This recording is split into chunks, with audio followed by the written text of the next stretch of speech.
Buenas tardes.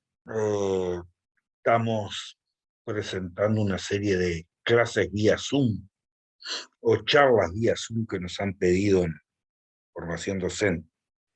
La mía va a consistir un poco en hacer un raconto de algunas corrientes sociológicas más importantes, arrancando un poquito, como para contextualizar, por tal vez los tres clásicos más destacados, que son Durkheim, Weber y Marx, ¿sí?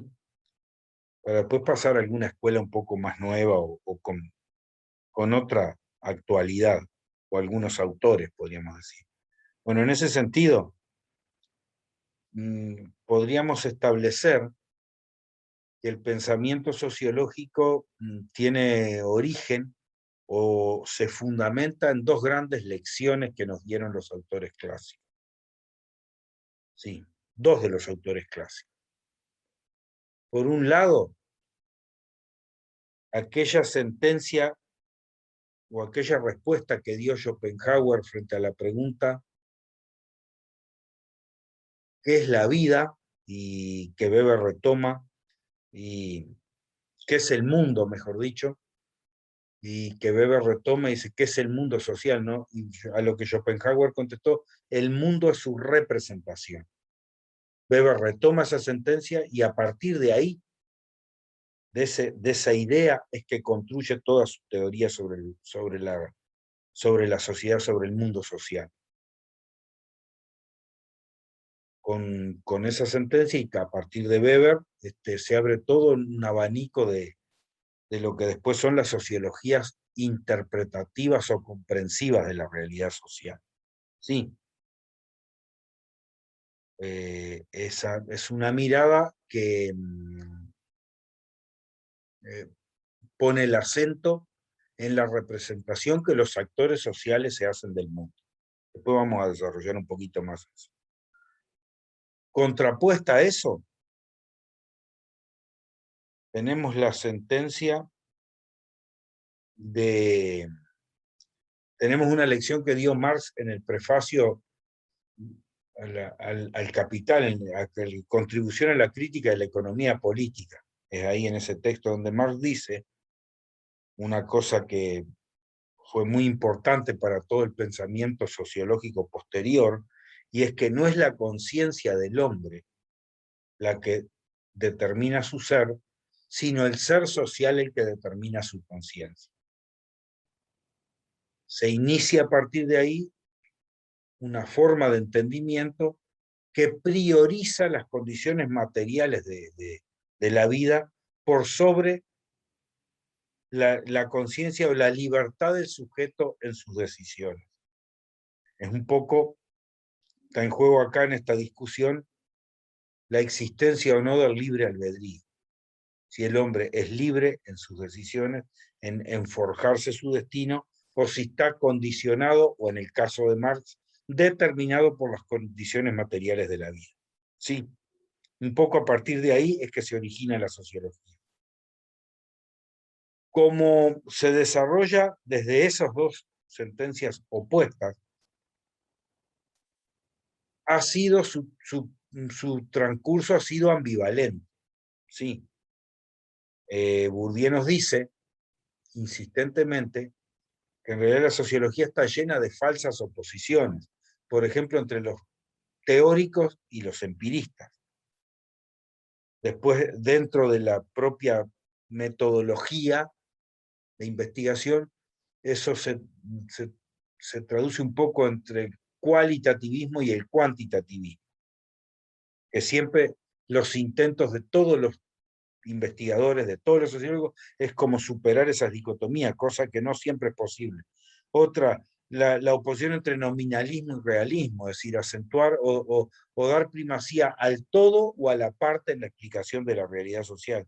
El idealismo y el materialismo, ya introducido en la visión materialista por Marx, y el idealismo que rinde un poco más tributo a la visión no solo weberiana, sino también de Durkheim, que si bien es objetivista, es idealista. Es como comparte parte de los dos Durkheim.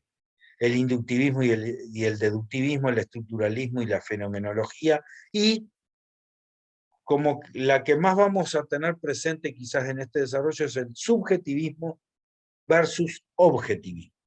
Una mirada desde el sujeto, desde el actor social, desde la conciencia del actor, desde la libertad o el libre albedrío del actor, o desde la estructura objetiva de la sociedad. ¿Cuál es basar esa estructura? Bueno, depende de la escuela o de la corriente sociológica que veamos, o del sociólogo que estemos analizando, del autor que estemos analizando, va a ser qué aspectos de la estructura va a priorizar a la hora de explicar la vida social. Para Bourdieu, que un poco lo he retomado como, en cierta forma, en alguna medida un hilo conductor de lo que estoy diciendo, si bien dice esas oposiciones, todas esas que les mencioné, principalmente subjetivismo y objetivismo, quédense con esas, son reales en el campo sociológico y en el mundo social, pues hay que pensar que de hecho existen.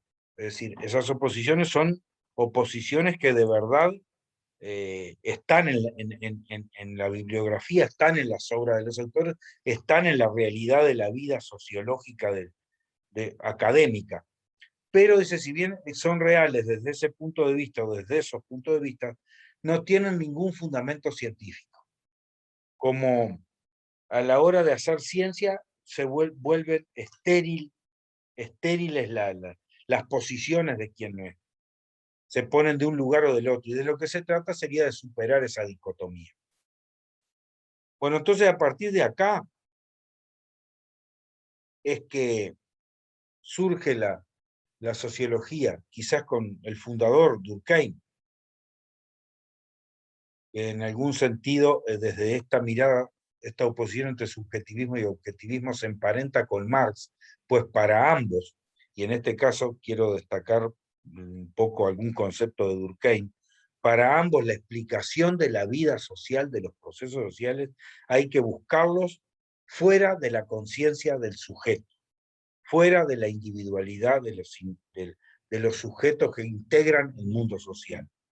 La verdadera explicación está en Durkheim en, en, en esa realidad que excede el límite individual de cada sujeto.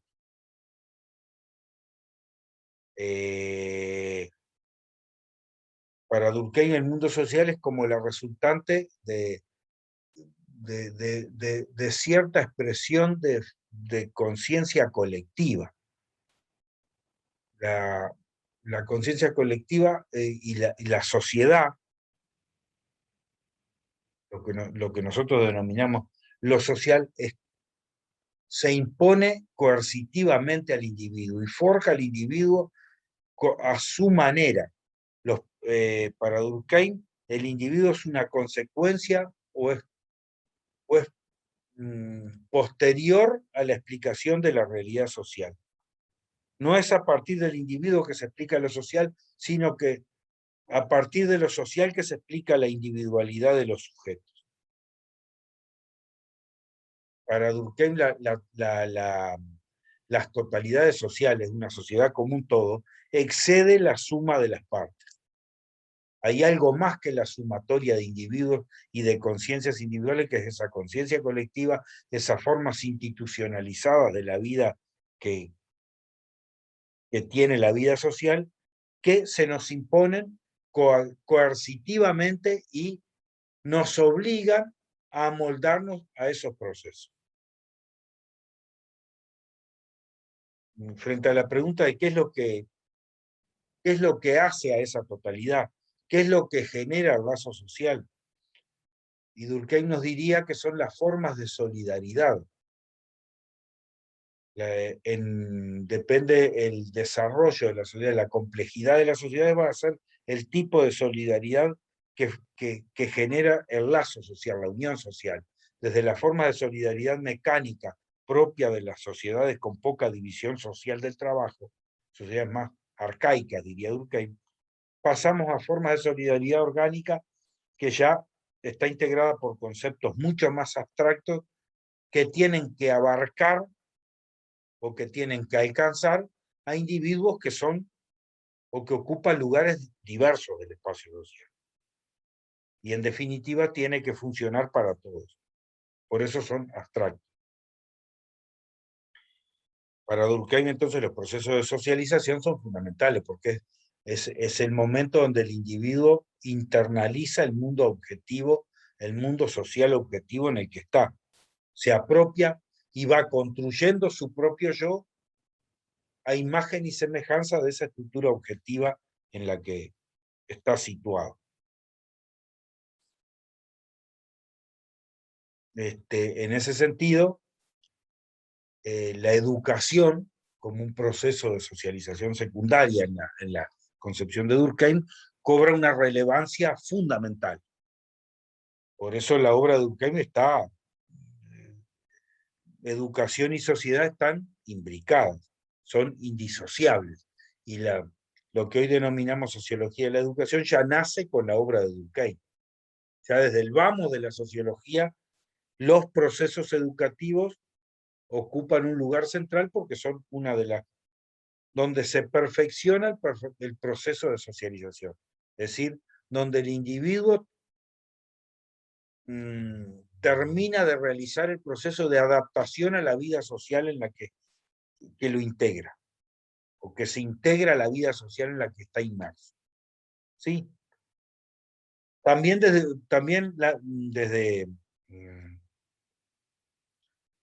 una mirada que excede la subjetividad del individuo que lo integra y que va a buscar la explicación de los procesos sociales fuera del individuo, encontramos a Marx. La diferencia de Marx con Durkheim es que la explicación marxista es materialista. Es en la materialidad de los procesos sociales donde Marx va a buscar la explicación. Es decir, en la reproducción material de la vida y en la producción material de las sociedades, son las que van conformando los distintos modos o las distintas formaciones sociales en la historia, los distintos modos de producción, diría Marx, sea el de la sociedad antigua, de la sociedad feudal o del capitalismo.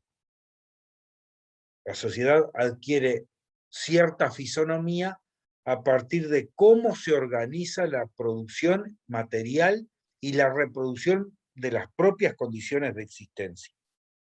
En la base económica está la metáfora, aquella de la pirámide, que a mí no me resulta tan gráfica, pero bueno, muy usada, donde es la base material la que le da el sentido a toda la superestructura ideológica, jurídica, política, cultural que existe en una sociedad.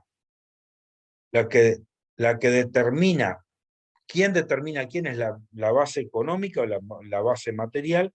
La que determina la superestructura ideológica. La superestructura ideológica, en esa metáfora de la pirámide, es un reflejo de lo que pasa en la base material.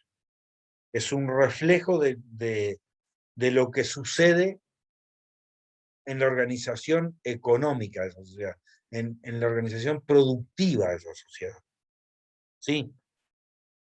De ahí que cuando el padre de la economía, que fue Adam Smith, dice que el motor del desarrollo económico, el motor de la economía, del crecimiento económico se encuentra en el egoísmo humano, Marx le responde que el egoísmo humano o el hombre egoísta no es causa de la acumulación de riqueza, de bienes.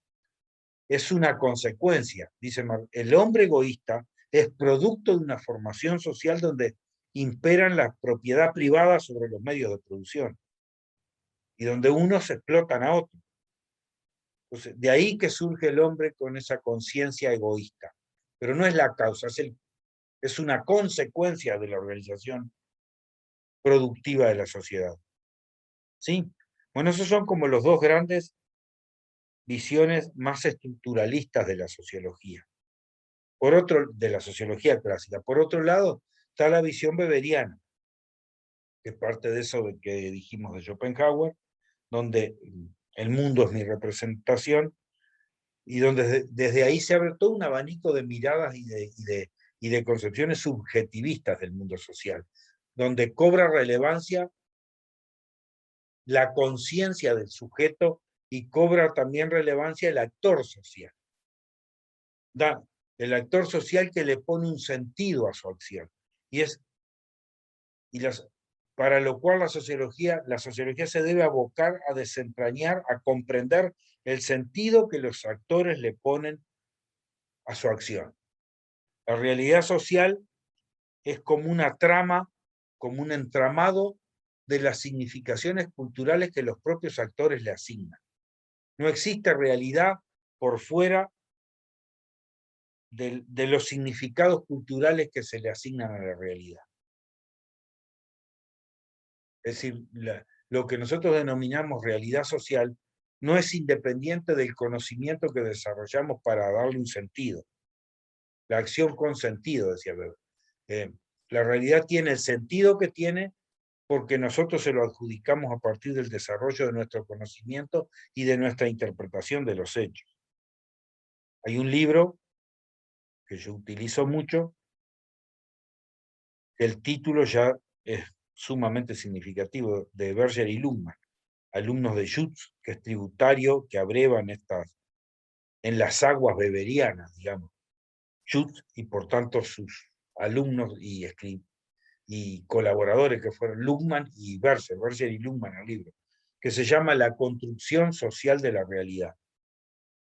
La realidad social es una construcción cultural de cada sociedad. No hay nada por fuera de los significados que nosotros le asignamos a la realidad. No existe una realidad objetiva. Por eso es importante desde este lugar donde se le da tanta importancia a la comprensión de la acción social, a la comprensión de las formas de dominación, a la interpretación cultural de esos procesos y de esos sentidos que se le da a la realidad. Lo importante no es determinar lo que las cosas son, sino precisamente lo que esas cosas significan para los propios actores involucrados en los procesos. No existe un hecho objetivo. Un hecho cobra relevancia de acuerdo al sentido cultural que se le asigne. Lo que para en Berger y Luhmann se dice, lo que para una cultura es una aberración, en determinado comportamiento, por ejemplo sexual, creo que es el ejemplo, es normal para otro, o con respecto a las prácticas de alimentación. Lo que para uno es aberrante, para otro es la normalidad. Y bueno, ¿por qué? Porque esa práctica no tiene existencia objetiva. La existencia la tiene a partir del significado que nosotros le atribuimos y el sentido que le dan, nosotros digo, los actores sociales. Sí. Desde aquí entonces surge toda una sociología comprensiva, el paradigma interpretativo, el paradigma comprensivo, donde se trata de comprender e interpretar esos significados culturales. Una epistemología, ¿no? Surge acá una epistemología nueva de las ciencias sociales que realza o que prioriza la comprensión y el sentido subjetivo de la realidad social. Pascal decía, comprendo al mundo porque me comprende, algo así. Como estoy comprendido en los procesos, puedo comprenderlo. Desde este paradigma, ese rodeo que requiere los modos de explicación positivistas, que del hecho particular tienen que pasar por un concepto abstracto, que lo explique y de ahí volver hacia la realidad. Todo ese rodeo que implica todo un proceso, esa distancia entre el sujeto y el objeto, se diluye en la comprensión inmediata de los fenómenos. ¿Por qué? Porque nosotros somos parte de ese proceso. La sociedad es parte de un proceso histórico que es producto de la acción de los actores. Como somos parte de lo que tenemos que comprender, desde este paradigma, esa comprensión se produce en forma no mediatizada por conceptos abstractos, se produce en forma con esa inmediatez que da la propia pertenencia a los procesos. Hay una sentencia, una frase de Demócrito de Éfeso, aquel filósofo presocrático, que tiene un poco que ver con esto, y con esto termino como un poco la contextualización desde los clásicos de lo que va a venir ahora a posterior, que es que nada existe, dice Demócrito, nada existe. Solo existen los átomos y el espacio vacío. Todo lo demás es opinión. Es como un poco alineada en esto, ¿no? Todo el resto de lo que nosotros atribuimos como parte de la realidad social es opinión, excepto los átomos y el espacio vacío, en la visión de un filósofo atomista, ¿no? Bueno, eso es un poco el panorama de los tres clásicos más destacados, que son Durkheim, Marx y Weber. Surge a partir de un poco en contraposición a la sociología dominante norteamericana, que fue el estructural funcionalismo de Parsons, un poco antes inclusive, una escuela que se sitúa en Chicago, que es el interaccionismo simbólico. Sí, el interaccionismo simbólico, que tiene una serie de autores que muy conocidos, que con grandes aportes, bastante vigentes, o por lo menos que pueden nutrir al entendimiento sociológico desde algunos lugares que podemos mirar hoy. Así, para esta escuela, para Blumer, Herbert Blumer, que es uno de los, el que le acuñó el nombre, el nombre interaccionismo simbólico a esta escuela de Chicago, dice: el principal objeto de estudio de la sociología para esta escuela y para Blumer, que reitero es el que le dio su nombre, son los procesos de interacción. ¿Qué es la interacción? La acción social que se caracteriza por una orientación inmediatamente recíproca y que se basa en el carácter simbólico de la acción. Por eso interaccionismo simbólico. Es una acción de orientación recíproca ante un actor y otro, y se realza fuertemente el carácter simbólico de esta orientación. Retoman también alguna enseñanza de Dewey, sí, cuando Dewey trata de, en su programa filosófico, de dar una explicación de lo que es la acción social. Y para fundamentar su postura, Dewey apunta y critica un poco a la, en primer término apunta y dirige su crítica a aquella duda filosófica existencial del racionalismo cartesiano, aquella frase tan conocida de Descartes, pienso luego existo, ¿no? Que se basaba ¿en qué basaba Descartes esa postura? En la certeza del yo pensante y dubitante, ¿no?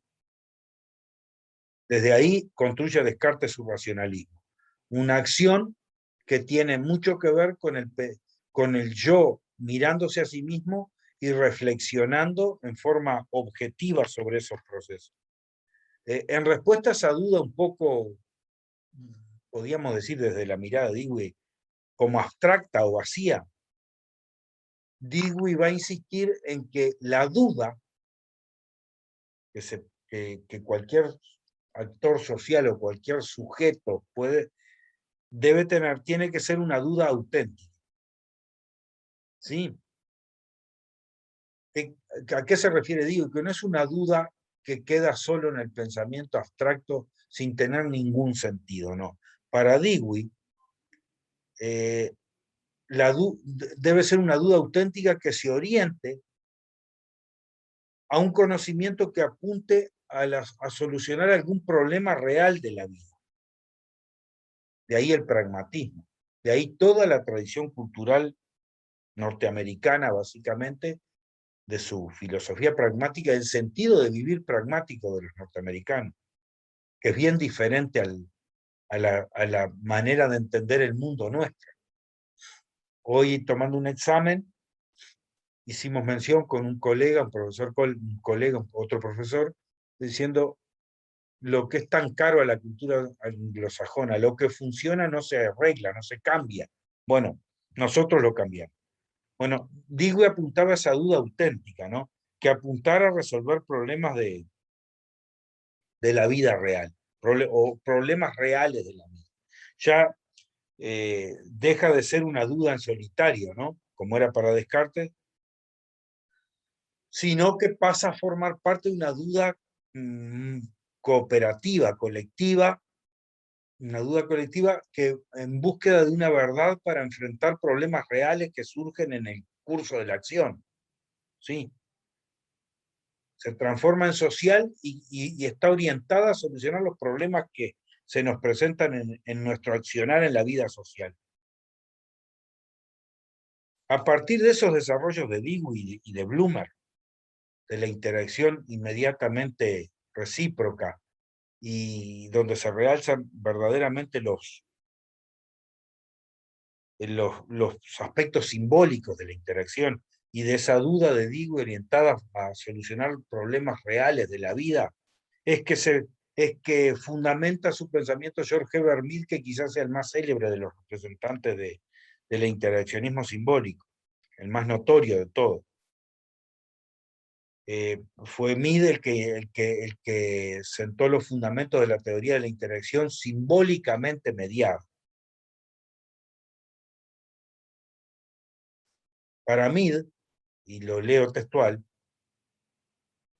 Mead sostiene que la transformación de fases de la acción en signos gestuales, transformar la acción en signos gestuales simbólicos, posibilita que un actor reaccione ante sus propias acciones, permitiéndole por lo tanto representar con estas la de otros, y que las reacciones virtuales de otros influyan anticipadamente sobre sus propias acciones.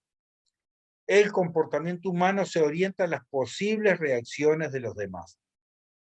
Mediante símbolos se forman modelos de expectativas recíprocas de conducta, modelos que, sin embargo, siempre están integrados en el curso de la interacción, de la verificación de anticipaciones. En eso consiste la vida social para Mead, para George Herbert Mead. El yo, para Mead,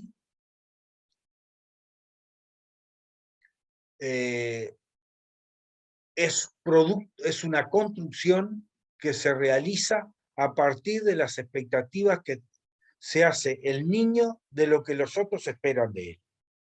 ¿Sí? En Mead cobran su máxima expresión los procesos de socialización, precisamente de construcción del propio yo.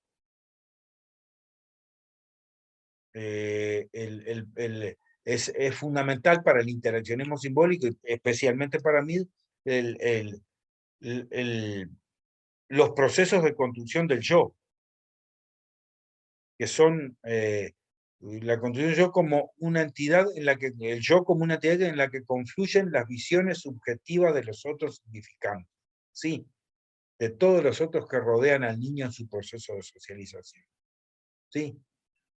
El yo parte de la construcción de esos procesos.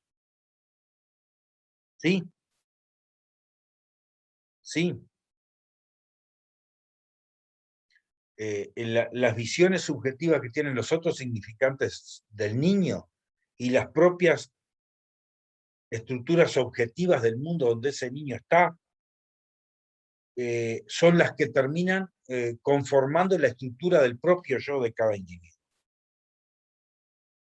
En otras palabras, nos dice Mead, el yo es una entidad reflejada, porque refleja las actitudes que primeramente adoptaron para con él los otros significantes. El individuo llega a ser lo que los otros significantes lo consideran. ¿Sí?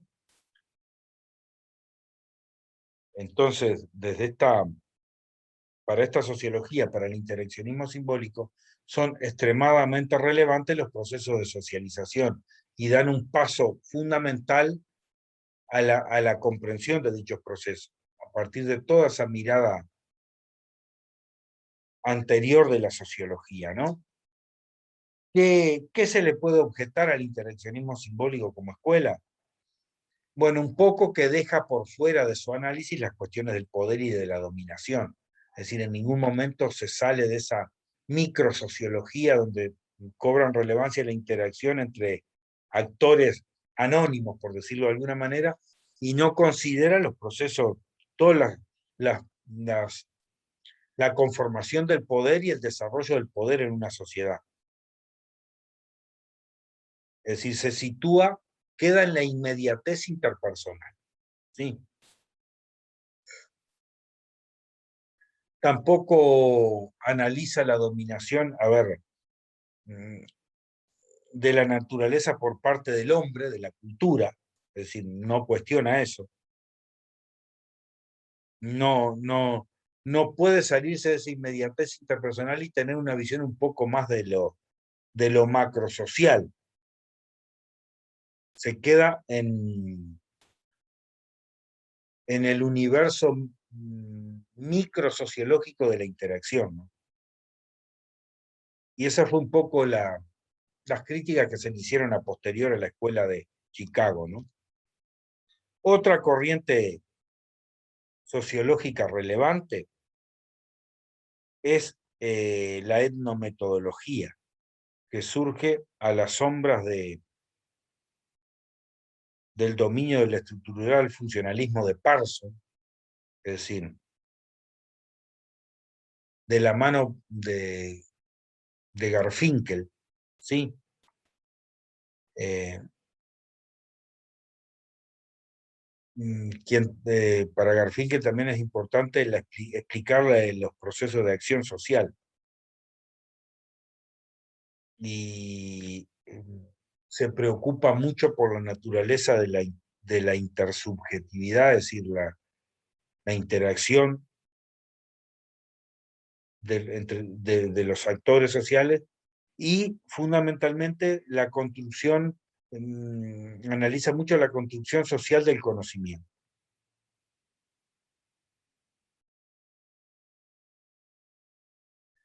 Para Garfinkel, los actores sociales utilizan su propio conocimiento del mundo para reconocer, producir y reproducir las acciones sociales y las estructuras sociales. También rinde tributo Garfinkel a los desarrollos de Judd desde la fenomenología sociológica, Judd que fue alumno de Weber. De ahí de Judd y de la insistencia que hace Judd en el conocimiento y en la necesidad de contextualizar los procesos socializados en el entendimiento que los propios actores hacen de su vida cotidiana, en su vida cotidiana. Judd y Berger y Luhmann desarrollan toda una sociología a partir del conocimiento que los actores utilizan para desarrollar en su vida, en la vida cotidiana, en el contexto de la cotidianeidad. Bueno, Garfinkel retoma eso, dice, ¿qué utiliza? Resalta la importancia de ese conocimiento en un montón de procesos que son los que hacen después a la estructura social. Esas acciones individuales e interacciones entre los sujetos van conformando lo que después nosotros denominamos estructura social. No existe algo por fuera de la interacción entre sujetos, entre actores, que sea la sociedad. No, la sociedad es como una consecuencia de los procesos de interacción y de reconstrucción de los mismos que hacen los propios actores. Para la etnometodología, para Garfinkel, analizar la acción social es inseparable del conocimiento socialmente producido para desarrollarlo. Son aspectos que están integrados, ¿no? Íntimamente integrados.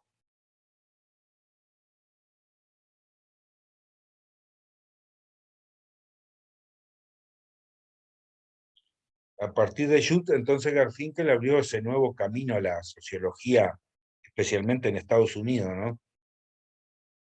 Que tiene que ver con un poco darle prioridad al estudio de las propiedades del razonamiento práctico propios del sentido común en las situaciones de acción ordinaria. El hecho el razonamiento práctico propio del sentido común en la vida, usado en la vida cotidiana, lo pone en las antípodas de Parsons, que era la sociología, el estructural funcionalismo, era la sociología dominante en la dopoguerra, ¿no?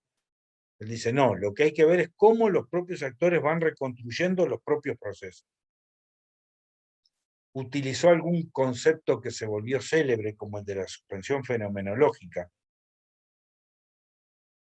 a través del cual fue forjando uno de los puntos de vista más originales de la metodología, de la metodología de la etnometodología, que es el nombre de la escuela, ¿no?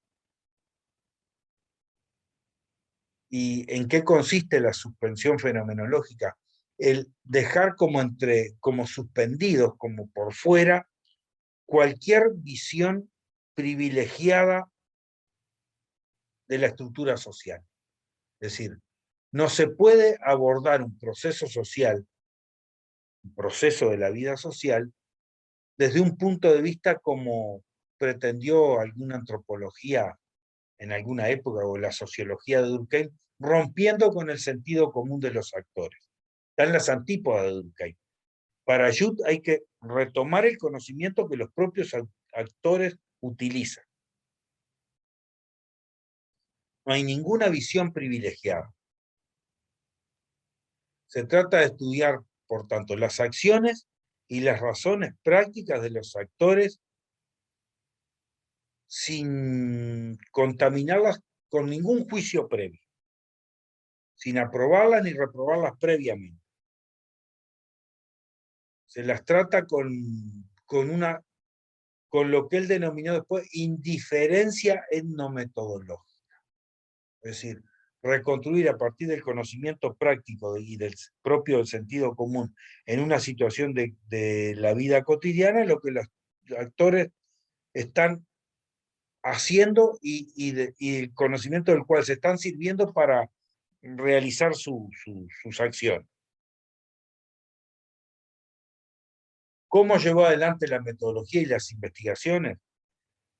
A través de dos vías. Primero, mediante lo que él denominó los experimentos de ruptura, y por otro lado, mediante demostraciones sobre el papel desempeñado por el conocimiento del sentido común de Jung, ¿no? En los acontecimientos y en los procesos de la vida cotidiana.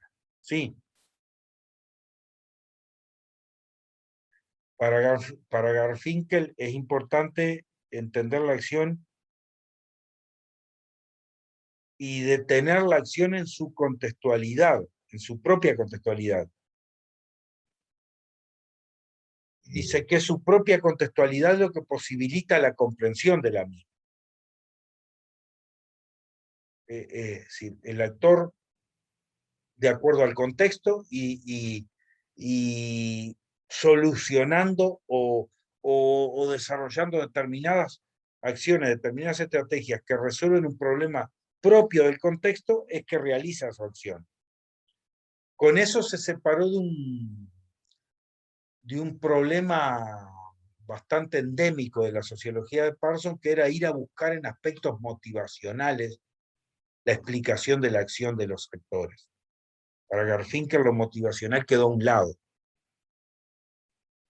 Sustituye esa búsqueda en las motivaciones por la búsqueda en el contexto, en la contextualidad de la acción. Nos dice así que la acción y el contexto son elementos que se elaboran y determinan mutuamente en una ecuación simultánea que los actores están continuamente resolviendo y volviendo a resolver para determinar la naturaleza de los acontecimientos en los que están situados. Esa redefinición permanente del contexto es lo que determina su naturaleza. Y es a partir de ahí que desarrollan sus estrategias de acción en su vida cotidiana. ¿Sí? un poco estas dos breves, someros desarrollos de estas dos escuelas, y no quiero que se me termine el tiempo, tuvieron que ver más con la explicación desde la subjetividad.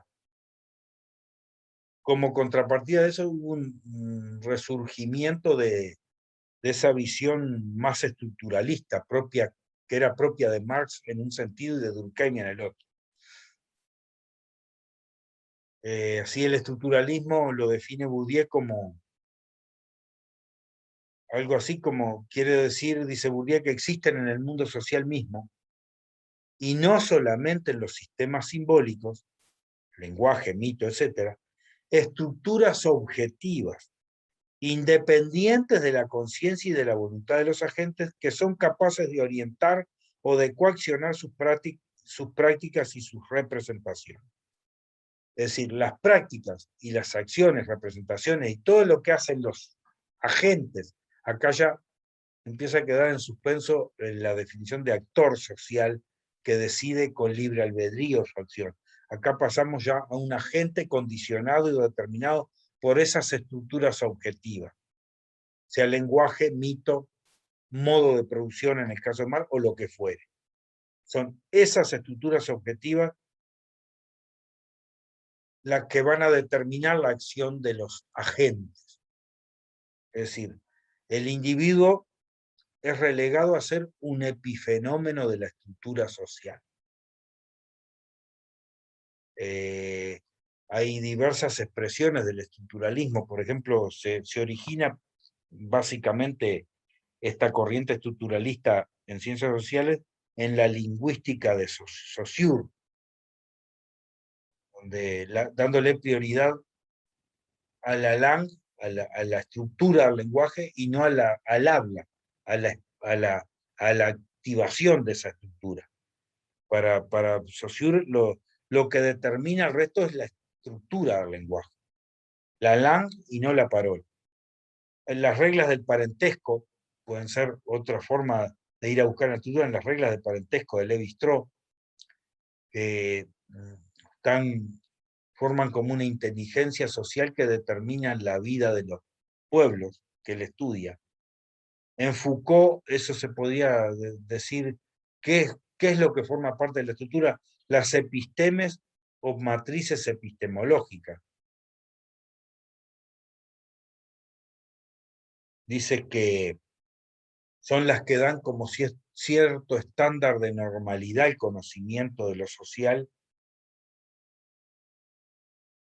y que están asociadas de esa forma a determinadas formas de disciplinar a las poblaciones y produciendo lo que después las ciencias humanas denominan sujeto.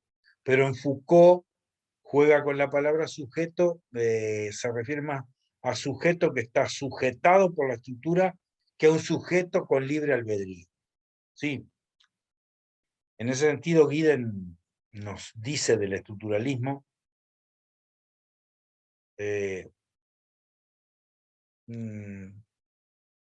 nos destaca algunas características de lo que podemos denominar estructuralismo.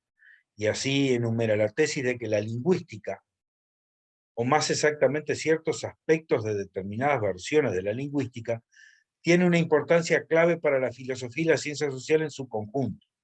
¿Sí? Se origina en la lingüística de Saussure. La insistencia en la naturaleza relacional de las totalidades. Esto es carísimo del estructuralismo. No existe la sustancia, sino relaciones dentro de una totalidad que le dan sentido a lo que queremos entender. No, el sentido no lo tenemos porque somos sustancialmente de determinada manera, no. Somos lo que las relaciones o en esa correlación de fuerzas nos deja ser. Todo esto está ligado al carácter arbitrario del signo que insistía Saussure, que le da prioridad a los significantes sobre los significados, es decir, a la estructura sobre a lo que se refiere la estructura, ¿no? Otro concepto importantísimo derivado del estructuralismo es el descentramiento del sujeto. la importancia, una peculiar preocupación por la naturaleza de la escritura y por la importancia que le da a ciertos materiales textuales,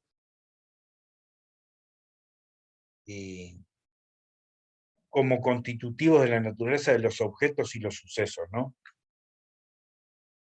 Y nos dice Gieden también que no hay ninguno de estos temas que no tenga una importancia sustancial o radical para las teorías sociales contemporáneas, para la explicación de la vida social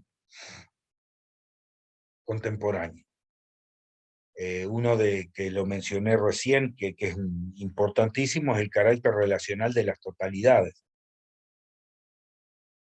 El carácter relacional de la Lange en Saussure, ¿no? De ahí surge. Lo que se asocia a lo arbitrario del signo y de la importancia otorgada a los significantes en relación a los significados. Dice, para Saussure la totalidad lingüística, la totalidad de una lengua, se constituye mediante las diferencias creadas tanto por los sonidos, por los signos escritos o por cualquier otra forma material de distinción existente en su propia estructura. Es decir, el sentido que tienen las cosas es por diferenciación dentro de toda la estructura de la lengua. Sí. Es de ahí que surge la necesidad de que las ciencias sociales rompan con el pensamiento sustancialista o esencialista y adopten una forma relacional de enfrentar la realidad social. Sí. En ese sentido nos dice Bourdieu, es necesario también romper con el modo de pensamiento que Cassirer llama sustancialista y que lleva a no reconocer ninguna otra realidad que aquella que se ofrecen a la intuición directa en la experiencia ordinaria, los individuos y los grupos. El aporte principal de lo que bien puede llamarse la revolución estructuralista ha consistido en aplicar al mundo social, y esto es fundamental, un modo de pensamiento relacional, que es el de la matemática y las físicas modernas, y que identifica lo real no con sustancias, sino con relaciones. Eso es como el aspecto distintivo del estructuralismo. Esto implica romper con todas unas visiones espontáneas de entendimiento de la realidad social, de esos amantes de la pululación de la vida, dice Bourdieu. Es decir, y sino quedarse con los aspectos relacionales y los que realmente le dan sentido a una totalidad. Un poco la posición extrema del estructuralismo fue la del sabio ese distanciado de la realidad que puede entender y reconstruir ese mundo de relaciones que es la vida social, ¿no? Y que son esas relaciones, están como invisibles y las evidencias sociales, lo que se nos ofrece al conocimiento común, ocultan.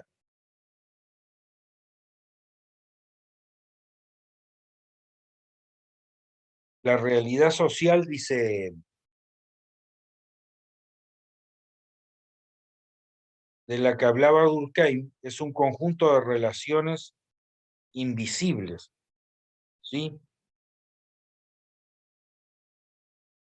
De relaciones invisibles. Y las mismas que constituyen un espacio de posiciones exteriores las unas de las otras, definidas unas por relación a las otras, por la proximidad, la vecindad o por la distancia, y también por la posición relativa, por el arriba, el abajo, también el entre, el medio, el afuera, el adentro. Sí, se trata entonces de pasar a una visión,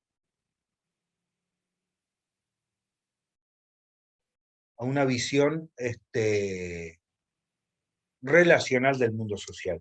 Con respecto al descentramiento del sujeto, es un poco lo que tal vez no, hay que remitirse a Freud, y es en la muerte del sujeto, digamos, consciente, ¿no? del sujeto, del sujeto dueño de sí mismo. Y eso nos lleva, digo, a esa visión de que es el inconsciente, el telón de fondo desde donde se construye la propia identidad. La conciencia se hace posible, nos diría Freud, por medio de estructuras mentales inconscientes a las cuales el sujeto no tiene acceso directo. De ahí la famosa sentencia de Habermas, de la muerte del sujeto, ¿sí? De Habermas, perdón, Habermas viene después de Althusser, de la famosa muerte del sujeto, ¿no? Donde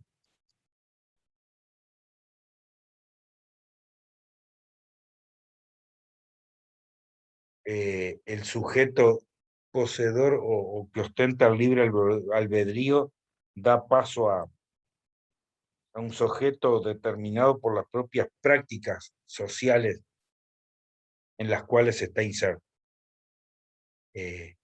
según la visión de Althusser, ¿no?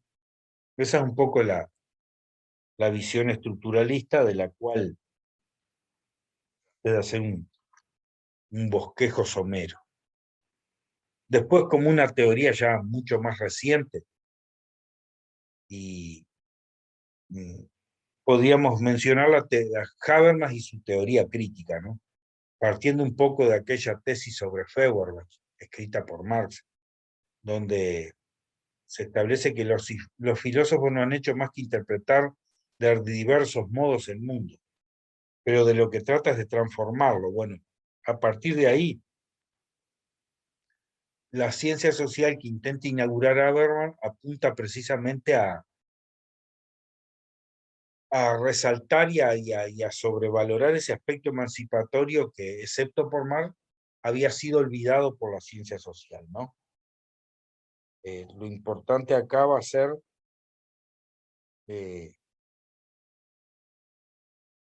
los procesos de emancipación del sujeto. Habermas surge de lo que se denominó el Instituto de Investigaciones Sociales de Frankfurt o la Escuela de Frankfurt, ¿no? Que un poco el espíritu de la Escuela de Frankfurt fue flexibilizar la ortodoxia marxista que existía en la Unión Soviética y en los países del socialismo real, ¿no? Es decir, revitalizar la concepción marxista de la sociedad y actualizar. Habermas se basó como en tres aspectos fundamentales o básicos de las sociedades humanas. Por un lado, él destaca que cualquier sociedad existe en un entorno material. Y a su vez cada sociedad que existe en ese entorno material tiene un intercambio con la naturaleza. A ese aspecto Habermas lo denomina trabajo. Y dicho intercambio promueve el interés por el control de los acontecimientos y por la predicción de los mismos. Sí, interés que corresponde fundamentalmente a la mirada positivista del mundo social. De ahí surge una ciencia positivista. Por otro lado, cualquier formación social implica una interacción simbólica. Con ello Habermas se refiere a los procesos de comunicación, que son sumamente importantes en su misión, a la comunicación mutua entre los miembros de esa sociedad. De ahí se deriva para Habermas el interés por la comprensión de los significados que están implicados en la comunicación social. Ese aspecto lo desarrolla otra de las ciencias básicas de Habermas, que es la hermenéutica. Y finalmente, todas las sociedades humanas implican formas de dominación y de poder, a las que corresponde un interés emancipatorio, y en esto rinde tributo a esa tesis marxista, tesis sobre Feuerbach, y ese interés emancipatorio es el interés específico de la teoría crítica, que es la teoría que se origina en la Escuela de Frankfurt y que él pretende desarrollar. Eh, a estos tres tipos de conocimientos e intereses se nos dice mm, se corresponde con que el interés por la predicción y el control es la principal preocupación de las ciencias empírico-analíticas, en la que está incluida la sociología. El interés por el entendimiento y la interpretación del significado es el tema rector de las disciplinas histórico-hermenéuticas. Sí. Y la preocupación por la emancipación de los seres humanos de todo sistema de dimensiones es el interés de la teoría crítica. Sí. Y hay dos ideas fundamentales en la obra de Habermas, y con esto voy a ir cerrando, porque ya se está haciendo largo y va a quedar Bourdieu afuera de todo esto. Y que dos aspectos fundamentales que son los que verdaderamente constituyen el lazo social desde esta visión de Habermas. Para Habermas es la discusión democrática y pública de los diversos problemas que atañen a la sociedad lo que produce la integración social.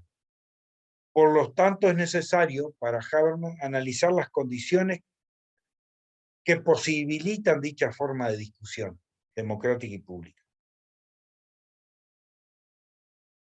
Para él dice que toda comunicación lingüística humana implica unas pretensiones de validez que los hablantes transmiten implícitamente al hablar. Sí.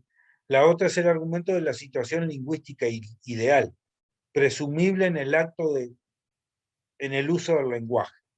Una comunicación no distorsionada en el uso del lenguaje es aquella en la que el hablante puede demostrar lo que dice y que cumple con las 4 pretensiones de validez. Así, Habermas sostiene que para cumplir con estas 4 condiciones de validez, la comunicación tiene que tener, lo que se dice tiene que tener sentido, ser verdadero, justificado y sincero. Sí.